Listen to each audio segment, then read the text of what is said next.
Was that on? Good morning, ladies and gentlemen. We live in interesting times, and I am not Morton Blackwell. My name is Connie Marshner. I'm a Senior Development Officer here at Leadership Institute. Morton is out in California right now, and since I'm the one who behested him out there and got him out there, I had to, as punishment for my sins of depriving him of the pleasure of being here this morning, I had to be the MC. So I am pleased to greet you this morning. And in the tradition of Morton, we do indeed live in interesting times. This morning, the New York Times had the headline that Haiti is veering toward anarchy. It also featured the headline that John Kerry had wrapped up Super Tuesday. And then in a related story, pointed out that John Kerry had taken a brief leave of absence from the campaign trail to come to the Senate yesterday to vote for the killer amendments on the gun bill, which will have the delightful effect of putting the gun control issue smack dab in the middle of the presidential campaign, which seems to me like something that he really doesn't want to do. But he did it. Speaking of anarchy, the Supreme Court heard arguments on internet porn yesterday. Speaking of anarchy, the marriage amendment in Georgia was stalled by a 3-vote shortage. It was defeated in no less than Georgia.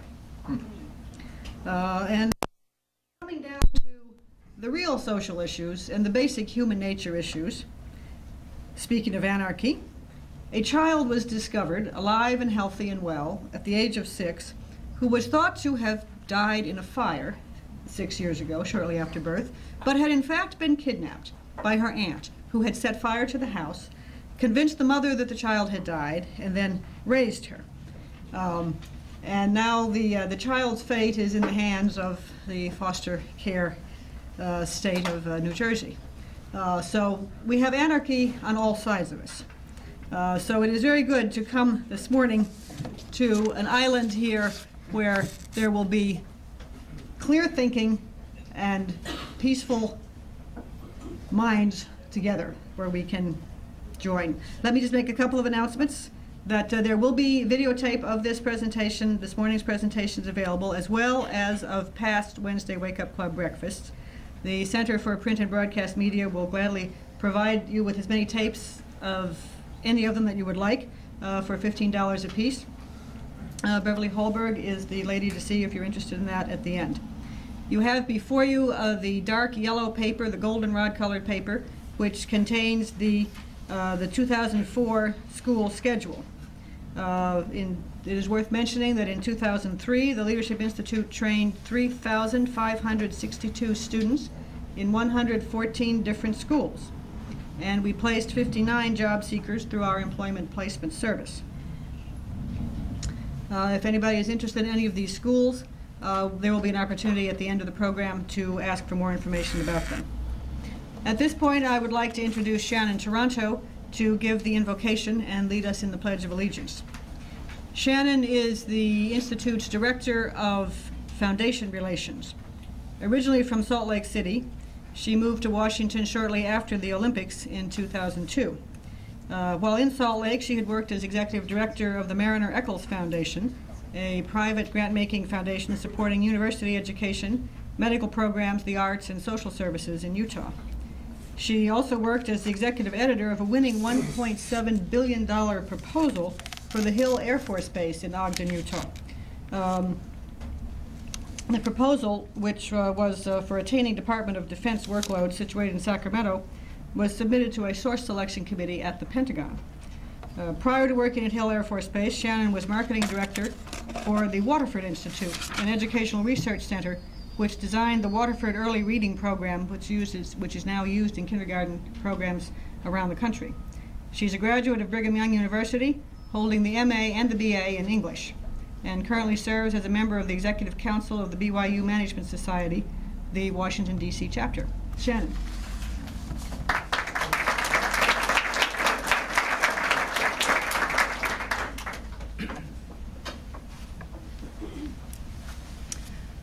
Our Father in heaven, we are grateful to gather here this morning in a peaceful context, in a peaceful nation, in a nation that has thy watchful care, thy hand preserving it. Please bless us as citizens of this country, that we will live worthy of thy protection, that we will do our best to establish sound laws, sound government, that we will respect thy commands as we establish laws in this nation.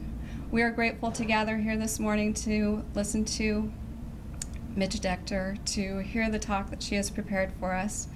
Please bless her and guide her as she gives this talk to us. And please bless us that we will be able to gain from the words that are spoken. We are grateful again for thy hand in all things, and we say these things in the name of Jesus Christ. Amen. Please rise for the pledge. Pledge allegiance to the flag of the United States of America and to the republic for which it stands, one nation, under God, indivisible, with liberty and justice for all.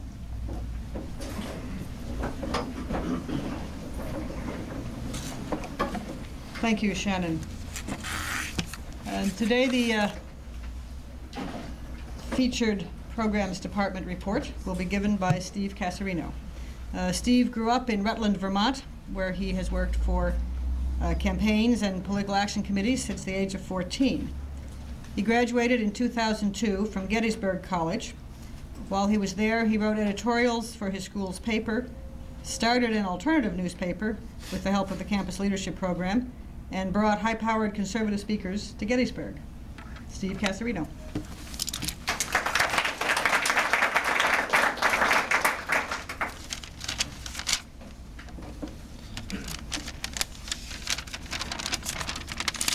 All right, good morning. I was told sort of at the last minute I would be doing this this week, and it also happens to be my first Wednesday Wake Up Club breakfast, so I guess it's baptism by fire. Well, I'm here to give you a brief report on the Campus Leadership Program. We currently have 207 groups in 42 states, plus the District of Columbia, and roughly a third of these groups are newspapers, which you may have heard of before. But I'm actually going to talk to you a little bit this morning about the other 2/3 of our groups, which are activist groups. These are groups who they've adopted the tactics of the socialists and other assorted leftists on their campuses. These are the tactics that these leftists have used so long successfully, and our groups have adopted them and combined them with conservative principles to fight these same leftists on their campuses every day. So I guess they kind of fight fire with fire, some people might say. They often have less funding and get less media attention than most of our newspapers that you may have heard of, but it doesn't stop them. They're out there every day trying to make their campuses into places that are more hospitable for conservatives. To do this, they do things like hold affirmative action bake sales, where white and Asian students pay more money for their baked goods than minority students. They make professor watch lists of the most liberal professors on their campuses, and then they, stand out on the square or the main quad of their campus and hand these out, just to warn the students about which of the professors that are going to try to indoctrinate them the most. But this month, they're actually doing Support the Troops Month, and we're helping them do this. We have them basically organize rallies on their campuses. We have about 30 scheduled right now, and we're getting more calls every day, students who want to do this on their campuses. The first one actually starts today. It's at noon Pacific time in that great enclave of conservatism, Berkeley. So we figured that'd be a good place to kick it off this month. And we send them a kit that includes hundreds of yellow ribbons and American flags, along with sample press releases and sample flyers to publicize their event. And they just have to get the people to show up and do all the work. So some of these, they draw out hundreds of students, and these are the students that are sick of their professors and their peers bad-mouthing the troops in Afghanistan and Iraq. And they, some of these are brothers and friends of these students, and they don't like hearing this on a daily basis, so this kind of thing drags them out. every group does something different. Like I said, at Berkeley today, they're going to have speeches by retired soldiers. At Concordia University in Wisconsin, they're going to be selling the ribbons and flags that we've given them, and then taking the proceeds and donating it to buy phone cards for the troops so they can call home. Other ones will just have general rallies where they protest the protesters, basically, and marches where just to show the troops that we still support them and to keep their morale up. Obviously, the great turnout at all these events, we think anyway, is indicative that there is a need for a conservative voice on the campus. Students don't hear it very often, especially from their professors. And so these students are there to provide that voice, and we're here to help them. So thanks a lot. Enjoy your breakfast and enjoy Midge Decter's speech.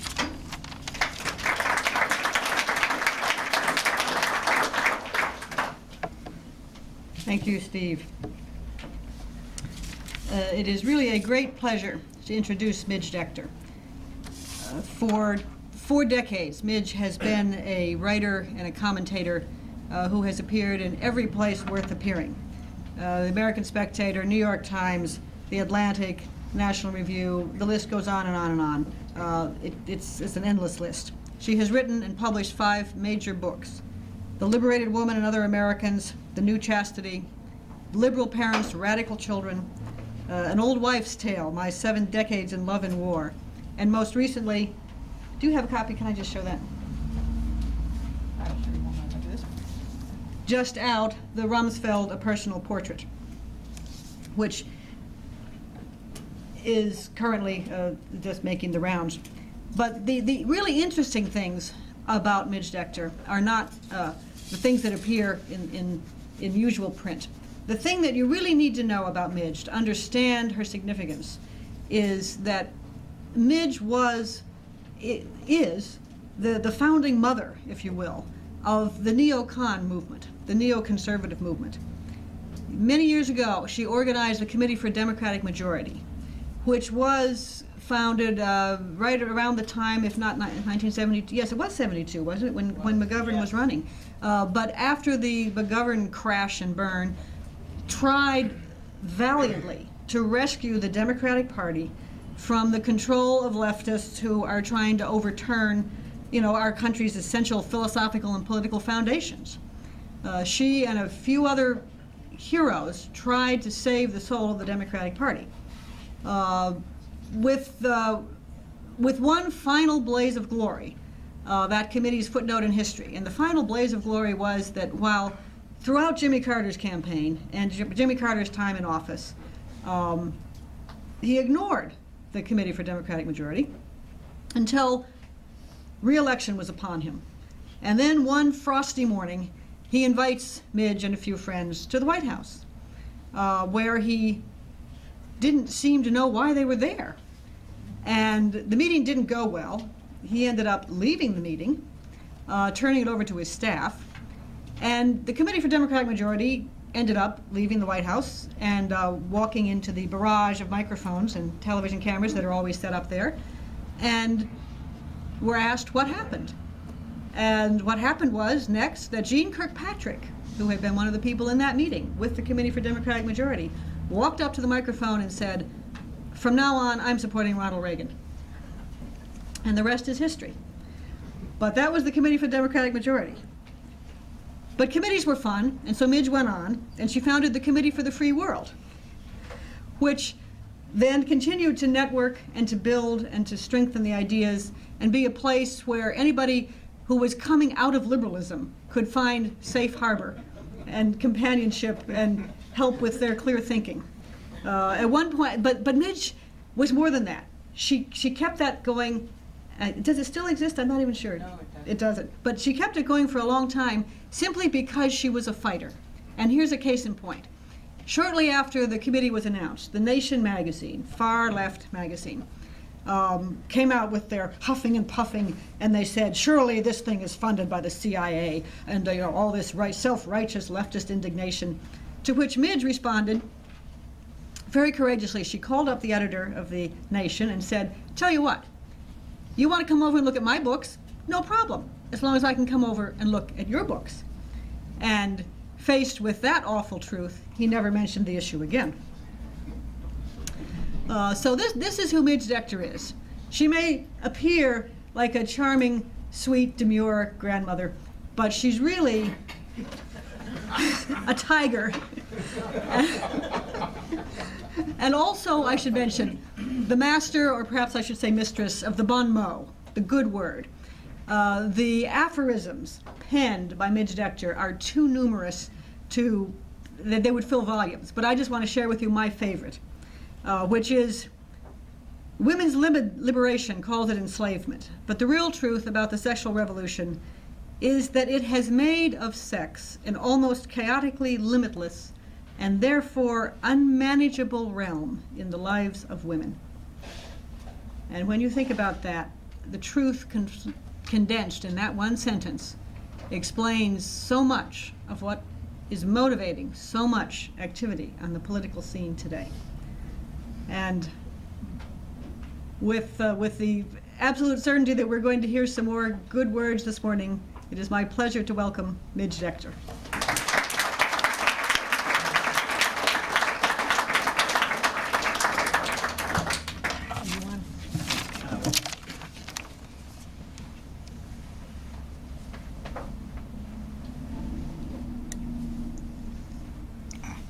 Okay.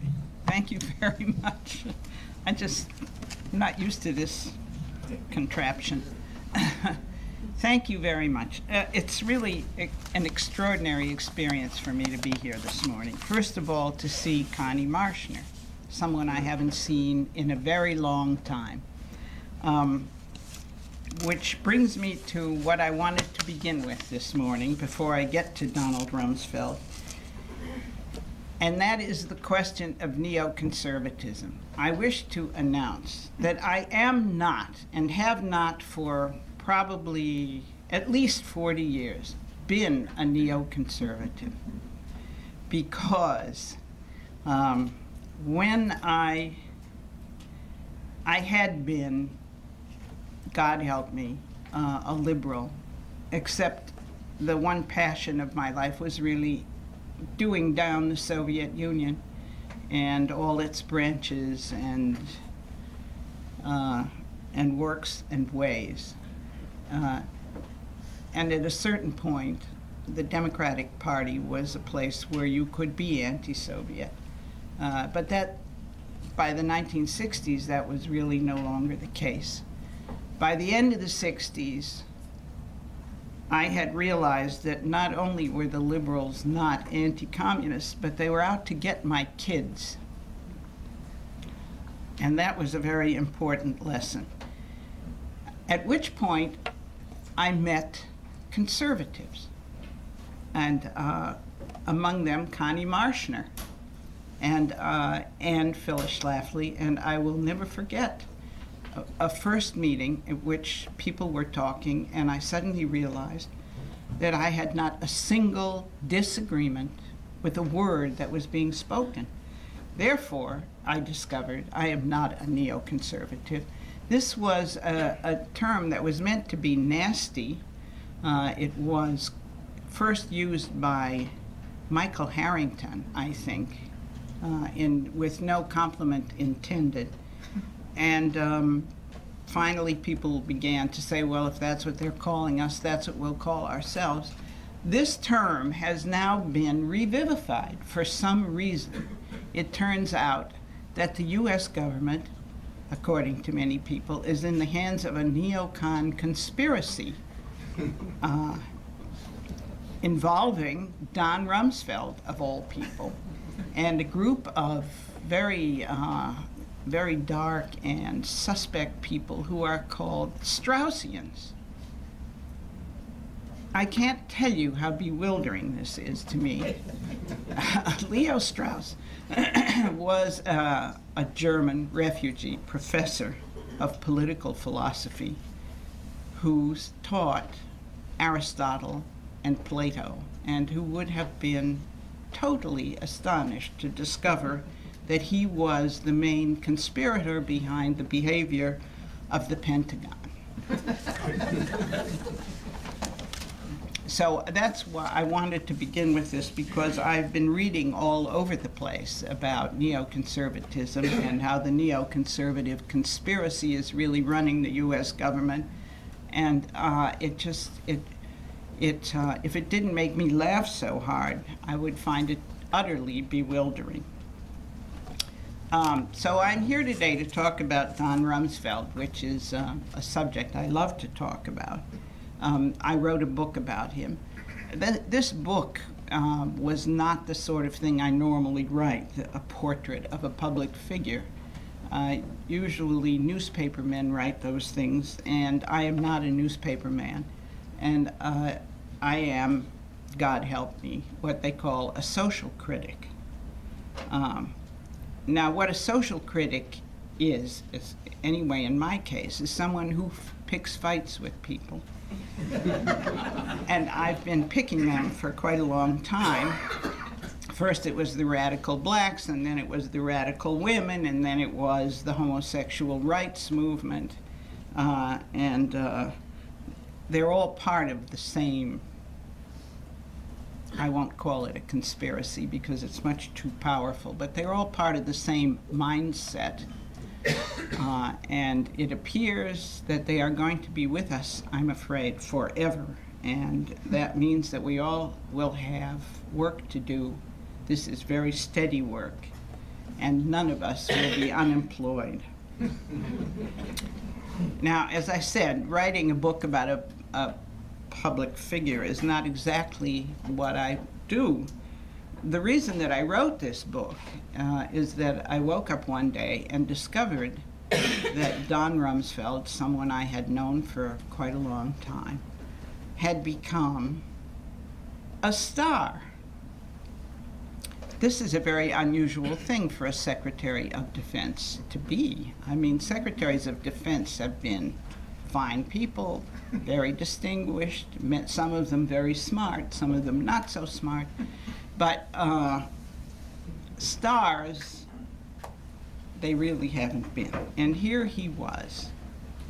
And then one night, as I tell in the book, I was at a very fashionable dinner party, and there was a very fashionable lady sitting at the table with me, a lady who lives in the highest points of New York society, and she said, "Donald Rumsfeld, I love the man." And I thought, now this is very interesting. She loves Donald Rumsfeld.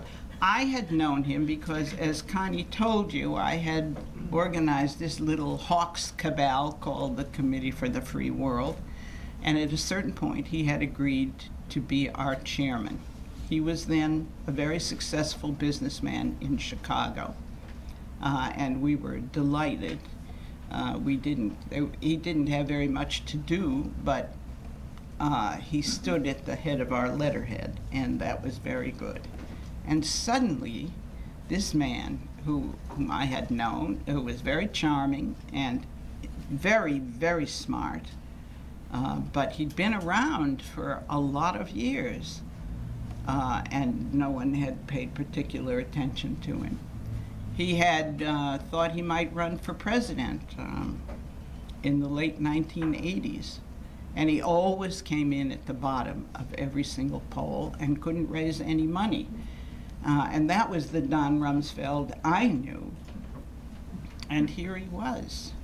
And then in November of 2002, People magazine, circulation 1 billion, I don't know how many, but many, many millions, publishes a feature every year about the world's sexiest men, and there he was, along with Mel Gibson.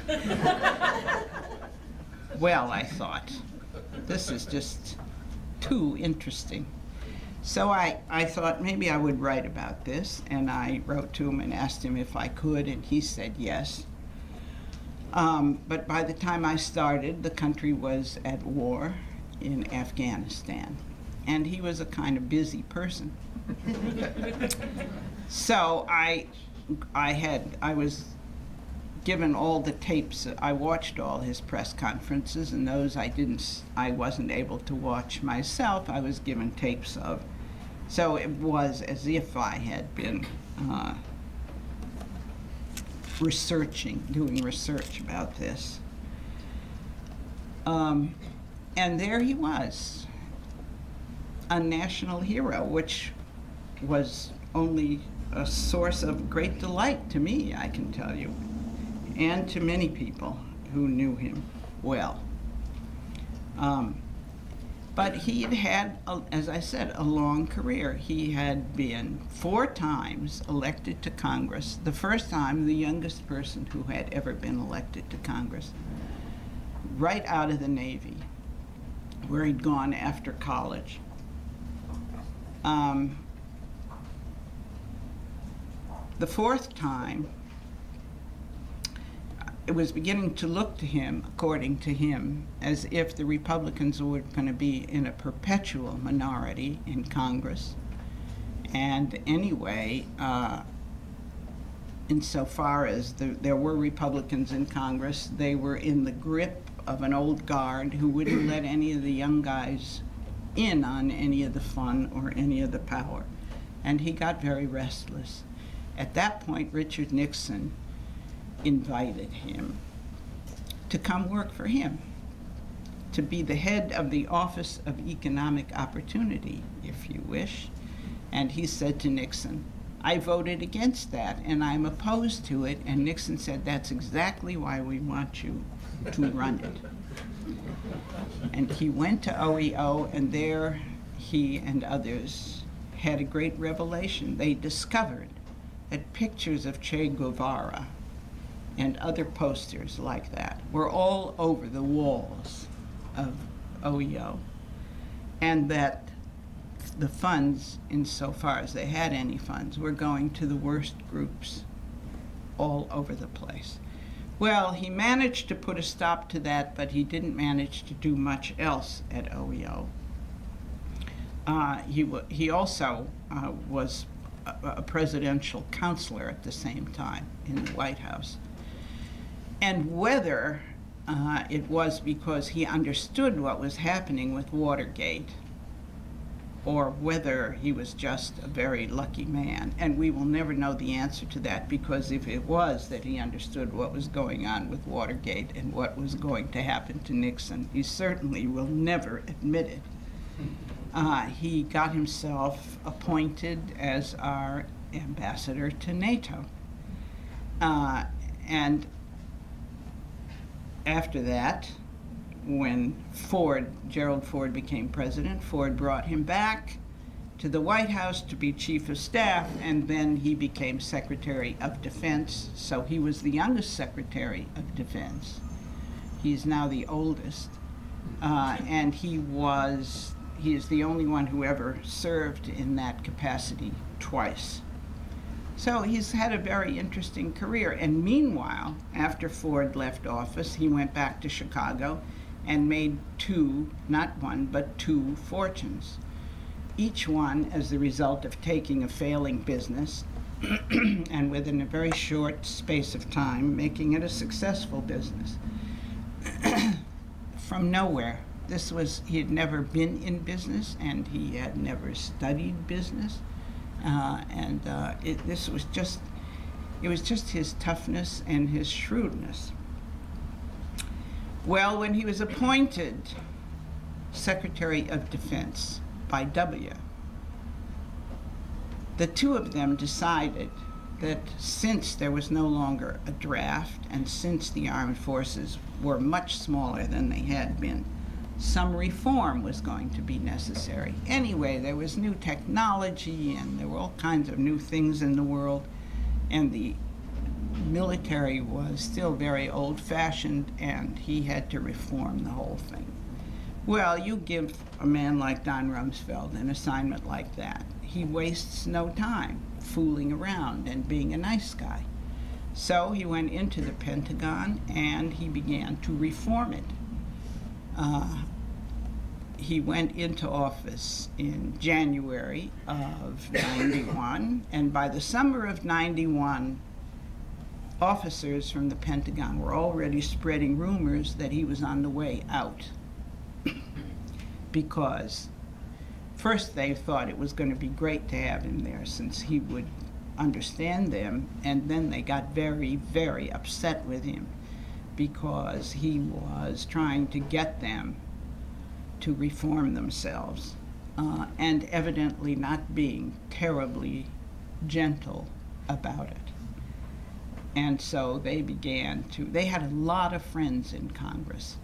One of the things that happened during the Clinton administration was that there was a terrific interlocking of people and interests between the Pentagon, between the military, and Congress. Congress got all kinds of, every congressman had a pet in the Pentagon who looked after his district and his interests, and the Congress looked after the military. And this was a very convenient marriage, and Rumsfeld was out to disrupt that. But since the country was still remembering 9/11,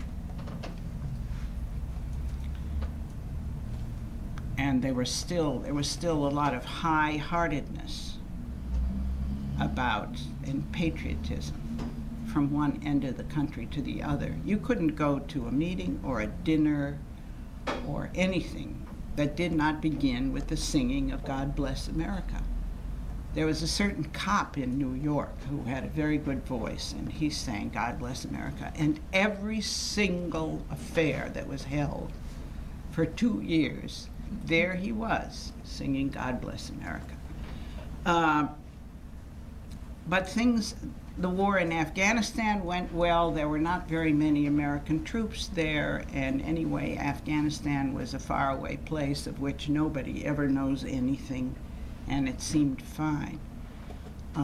And only the army was complaining against Rumsfeld at that point. But Iraq was another matter. From my point of view, the government wasted a lot of time horsing around at the UN, a place no United States government should ever go to, in my opinion, for anything, but certainly not on an important matter of foreign policy.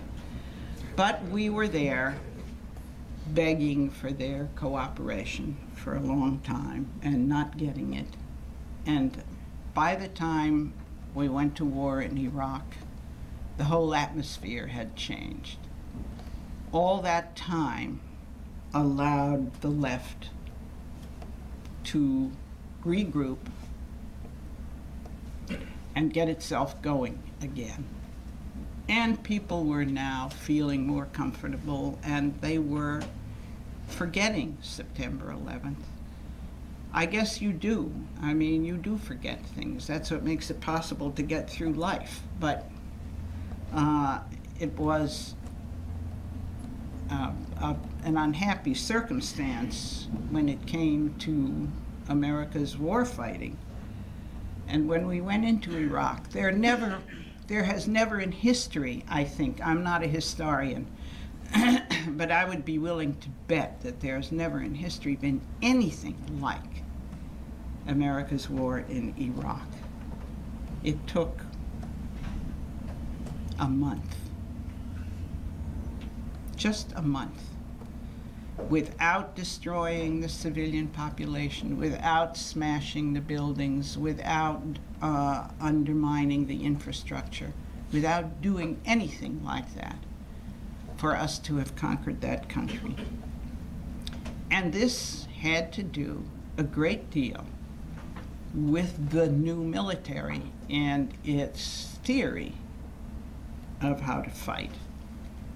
And so instead of doing what the United States had done in its war against Iraq in '91, namely spend 6 weeks bombing the place to smithereens and then move the troops in, they went right in and they zipped up to Baghdad, not stopping anywhere on the way.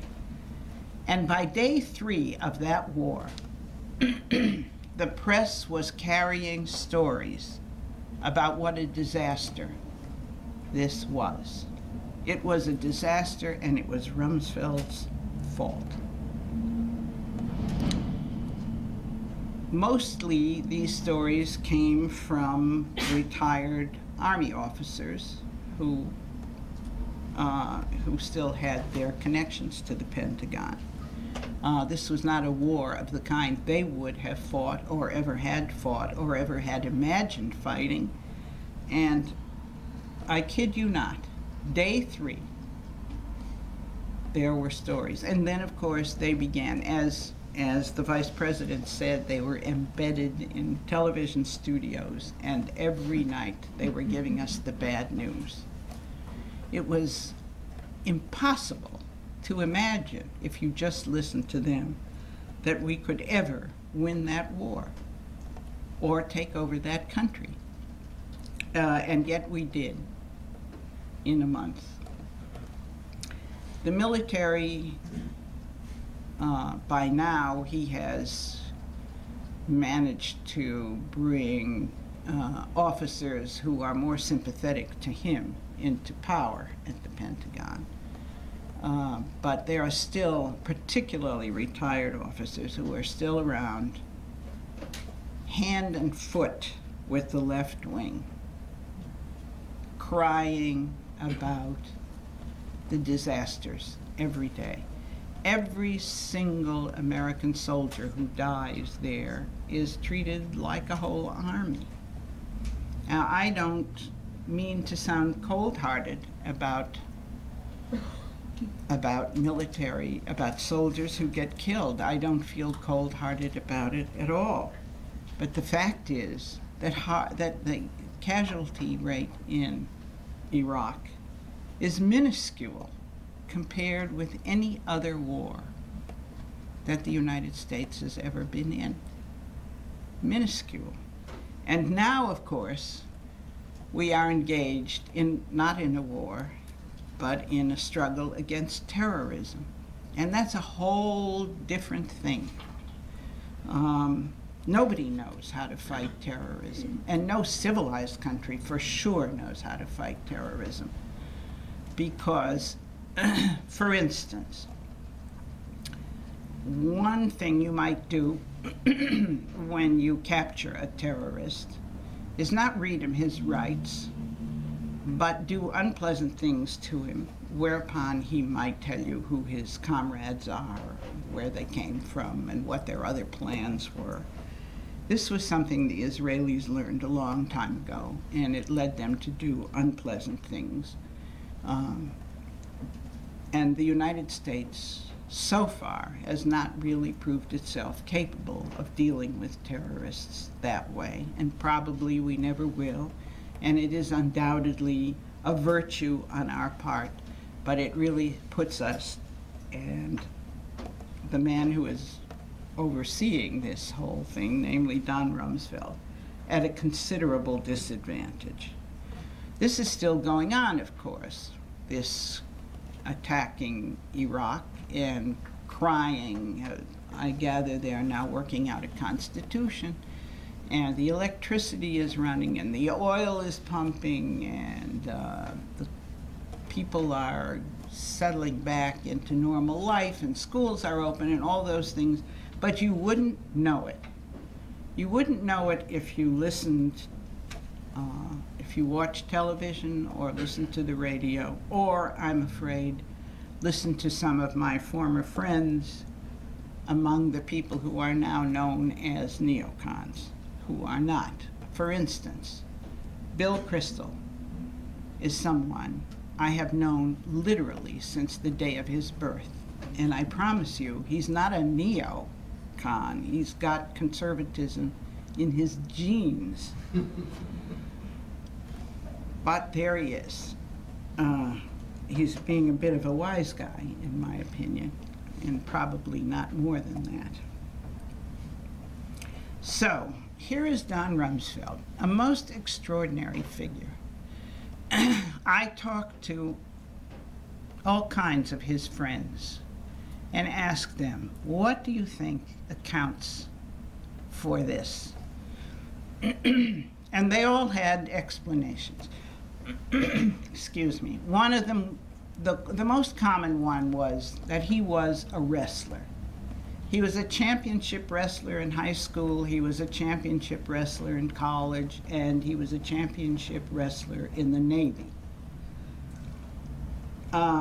And a wrestler is somebody who goes head to head with his opponent, and there's only one winner, and it's winner take all. There's no second, there's no coming in second, and there's no second money in wrestling. This was said to me over and over and over again.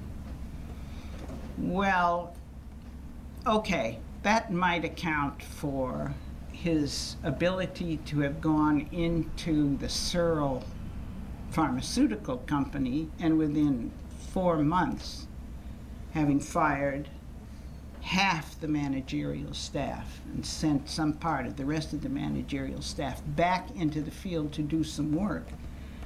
That might account for such things. It doesn't account for the fact that Don Rumsfeld became a sex symbol. He was almost 70 years old when this happened to him. Married almost 50 years, the father of 3 kids and the grandfather of 6 kids. It's not exactly one's notion of a sex symbol. So, that's what interested me about all this. Clearly, something had been going on out there in the United States of America to account for the fact that someone who had been around since the early 60s was now being taken note of, and in this way. It wasn't only women, of course, who admired him, it was men, but the men managed to do so in a somewhat more sober fashion. So my point of interest was, what is going on out there? What has happened to make this man, who came in at the bottom of all the polls when he wanted to run for president, a new hero? And the more I knew about him and his friends, who are still, his closest friends are still the people he went to high school with. He grew up in Winnetka, Illinois, and in Winnetka there is a high school which must surely be unique among American high schools, in that if you ask it's called New Trier, and if you ask someone who happened to go to New Trier High School about his education, he will say to you, oh, I'm a New Trier graduate. Not Harvard, not Princeton, not Yale, not Columbia, just New Trier. That's the crucial thing in their lives. So it must be quite an extraordinary place. I saw it. It just looks like a great big red brick high school to me, but something was going on inside, and evidently continues to go on inside there. That is quite extraordinary. And I thought, it has to be something about the way and the place that Don Rumsfeld grew up in that accounts for this new throbbing of hearts about him. And I think it is. If you see him, well, if you see him on television, you can see this. There is, in his speech, in his gestures, in his mannerisms, he is clearly a Middle Western boy. There's no doubt about that. And he comes from Chicago. Well, let's say Winnetka, but Winnetka is really Chicago. It's just Chicago North. And Chicago, I know something about it because I grew up in Minnesota. And when I was a kid, Chicago was our big city. And then I discovered New York, which is an even bigger city. So I became a New Yorker and failed to appreciate Chicago until I went back there as an adult. And I'll tell you something about Chicago. When you drive into the city from O'Hare Airport, one of the horrors of the Western world, you drive on the highway, and at a certain point, when you get really close to the city, it's as if a wall of energy has just gone up and hit you in the face. And that, I live in a tired old big city, and maybe that's because I'm a tired old person. I like it, I love it. But that energy of Chicago is something that we used to associate with the United States before it became sophisticated and weary and full of homosexuals and other sophisticated people. And Donald Rumsfeld seemed to me to be the very embodiment of Chicago. It's sober, it's full of energy, it's successful, it's beautiful, and it's led by a community of men who are businessmen, who, unlike the businessmen almost in any other place, are a real community. They're all friends of one another, and they get together and they decide what's best for the city, and in no conspiratorial way. It's interesting, the Rumsfelds moved to Winnetka because Don's father, who never made a whole lot of money, and at that point barely made a living, it was really depression time. He was a real estate agent, and he decided he wanted to go to a place where there were good schools, because people who were really concerned about the education of their children would be solid people, and they would be solid homeowners. And so they went to Winnetka, and so it was, and so it is. If you go there today, the word that hits you is solid. That's what it's like. That's what the houses look like. It's what the shops look like. It's what the grass looks like. And it was that insight of Rumsfeld's father, someone who died some years ago, so I never met him and really didn't know much about him, except one thing. He was in his late 30s when World War II started, and he decided that he had to join the armed forces. So he took himself to the Navy and said, "Here I am," and they said, "You're too old and you're too skinny." That was in 1941. By 1942, they were not so choosy, since they were beginning to lead a serious armed force. We were now really at war. And he had spent the year fattening himself up and went into the Navy. He was then a man with a wife and 2 children. And he went off to the Navy, and his wife, Don's mother, said, "Whither thou goest, there go I." And she packed the kids, taught herself to drive a car, very shakily, but she did. And off they went, and they followed him from base to base. Don was then about 9 years old, and that too was in his upbringing. And you combine that with this terrific energy and solidity, Middle Western solidity of Chicago, and greatness of Chicago, and you come close to some essence of this man. Now, why all of a sudden was this so popular? Well, it seemed to me that if this high social lady who first called attention to the fact that the women were swooning over him felt this way, something was going on out there. And that something was a turning back from the insanity that started in the 1960s. How far we have turned back, it's hard to say, because there are judges and politicians who are always 50 years behind what is really going on on the streets of this country. So they're now marrying homosexuals, and in the meantime, the women who had been storming around are now all weeping about the fact that it's so hard to find husbands.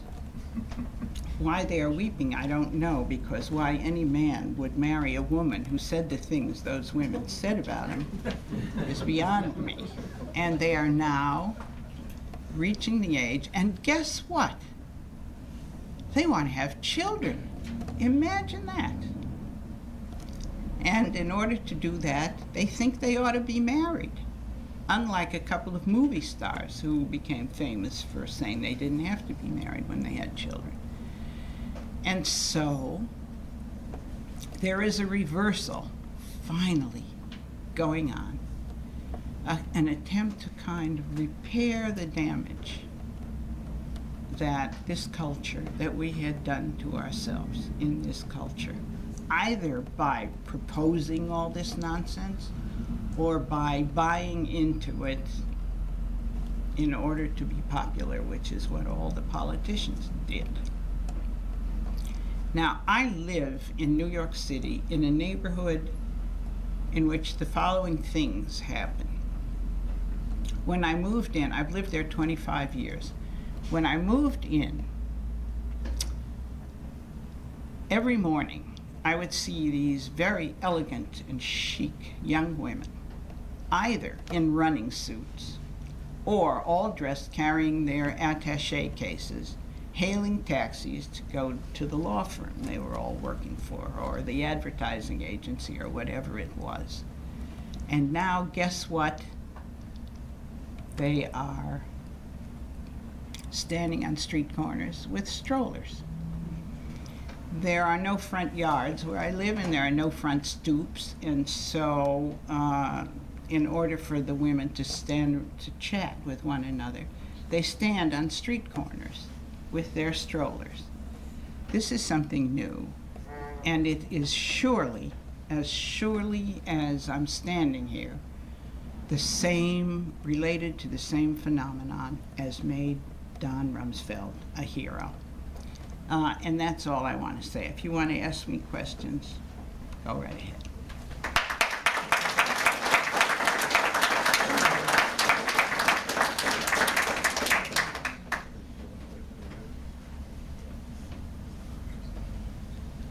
I read somewhere that he was an aviator in the Navy.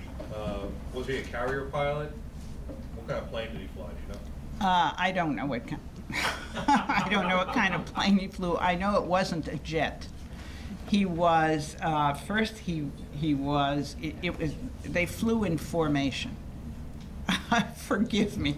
That they did, and then first he was a pilot, and then he was a trainer of pilots.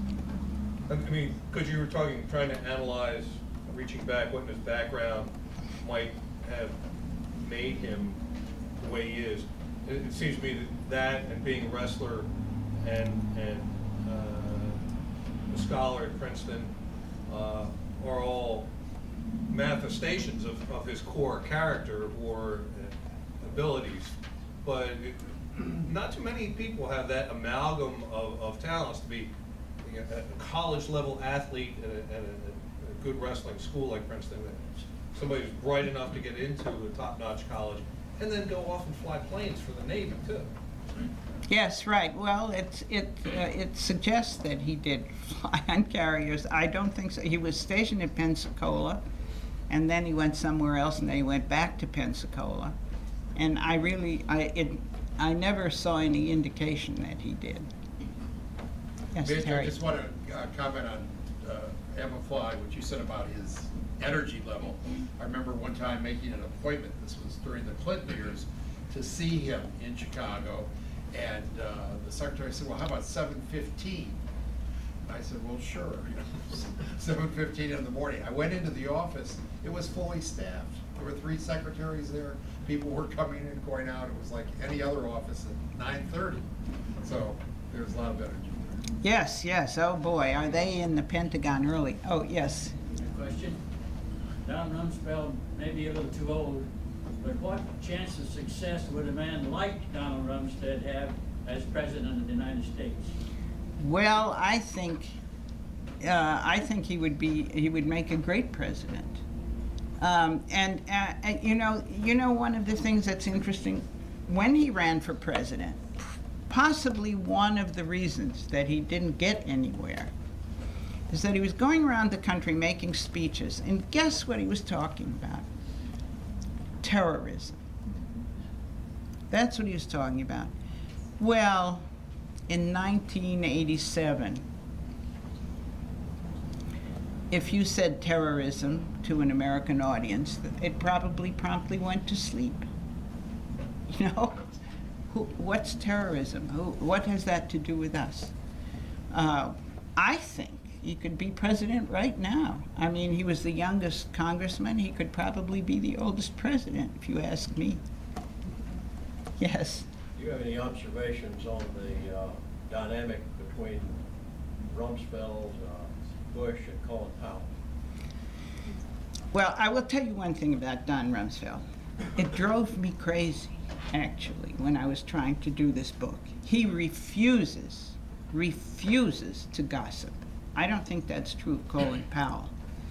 I gather there's quite a lot of gossip coming out of the State Department. Anyway, maybe not from Powell, but from people not that far below him. Rumsfeld refuses to gossip. So I said to him, well, what about Colin Powell? Come on, everybody is talking about this. Everybody knows that there's tension there. What about it? He drew himself up and he said, I speak to Colin Powell every day. I see him 2 or 3 times a week. He presides over an institution that has its programs and problems and necessities, and I preside over an institution that has its. And that was the end. That was all I could get out of him. He will not gossip. Well, I once had dinner with him, and I said to him, so come on, how does it feel that all these women are carrying on that come on, I mean, don't tell me that any man can be called a sex hero by a 40 million circulation magazine and not feel something about it. I mean, he would be inhuman. So I said, so how do you feel? And he said, isn't that silly? Then we got up to leave.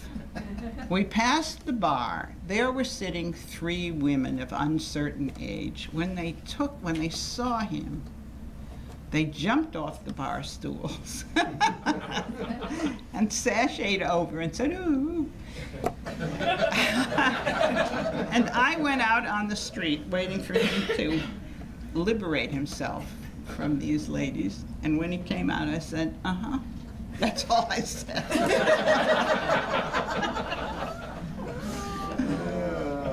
We can take 3 more questions.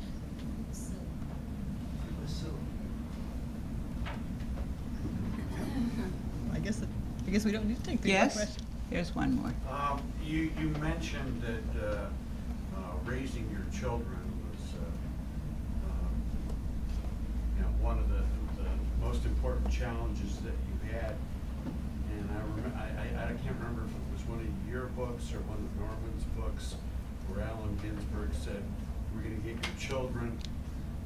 How did you keep them from being taken in by the left in New York City just being bombarded by all that stuff. Well, yes, it was to my husband that Allen Ginsberg said, "We're going to get you through your children." And it was, that's what did it for me, the children problem. How do you do it? You fight. We had fights for 10 years. That's how. We just fought. And it wasn't exactly pleasant. On the other hand, my oldest daughter was graduated from a private high school in New York. They all had to go to private school. They have to in New York. There is no public school anyway, not anywhere near where we were living, that they could have attended. And she was in this high school which was all girls.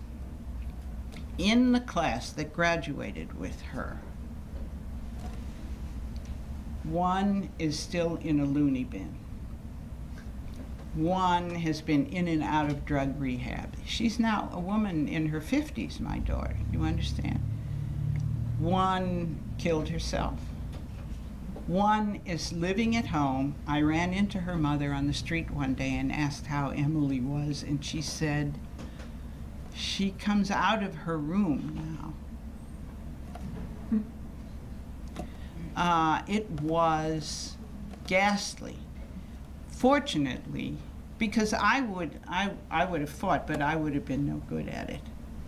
But my husband was willing to to hear "I hate you" 10 times a day, if need be.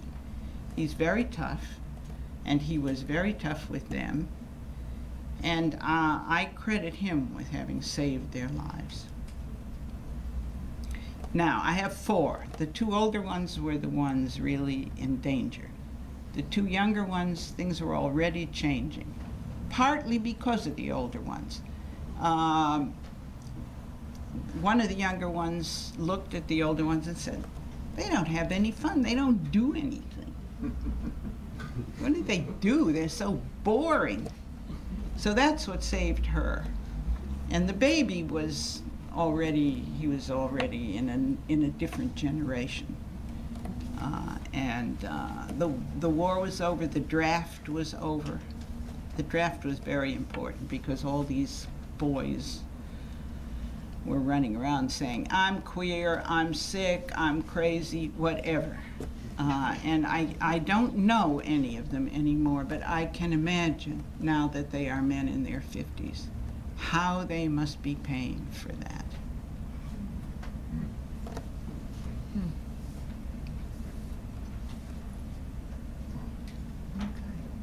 Okay, see you next. Midge, thank you.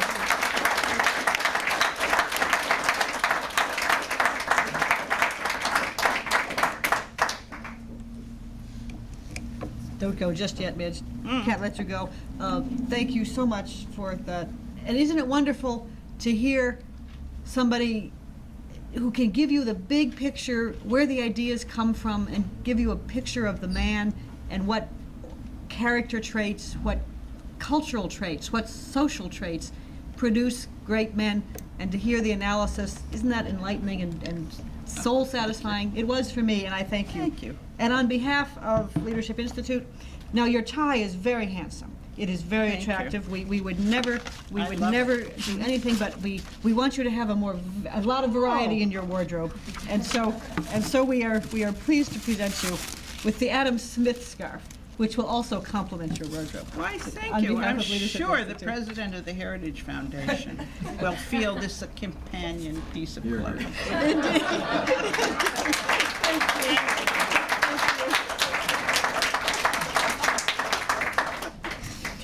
Thank you very much. Please join us next April, that next month, which will be Wednesday, April the 7th. That is the Wednesday just before Easter, for our next breakfast, which will feature Mark Mix, President of the National Right to Work Committee.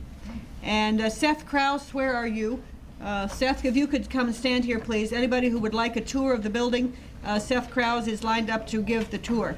And there are copies of Rumsfeld for sale at by the elevators down the hall. And Midge, can you stay a few minutes to sign them if anybody would like? And Midge will be happy to stay and sign them. So, there's Seth, if anybody would like a tour. Thank you very much, and we will see you in a month. Thank you.